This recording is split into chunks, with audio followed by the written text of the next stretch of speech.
പലപ്പോഴും പേഷ്യൻസ് ചോദിക്കാറുണ്ട്, ഡോക്ടർ ഈ IVF അല്ലെങ്കിൽ ICSI ചെയ്താൽ കുട്ടി ഉണ്ടാവുന്ന 100% ഉറപ്പല്ലേ എന്ന്.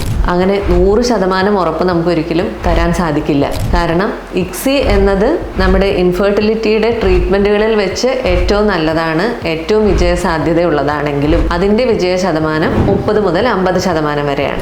ബേസിക് ആയിട്ടുള്ള അണ്ടോൽപാദനത്തിനുള്ള മരുന്ന് കഴിച്ച് ട്രൈ ചെയ്യുമ്പോൾ ഉള്ള സക്സസ് റേറ്റ് 10 to 20% ആണ്.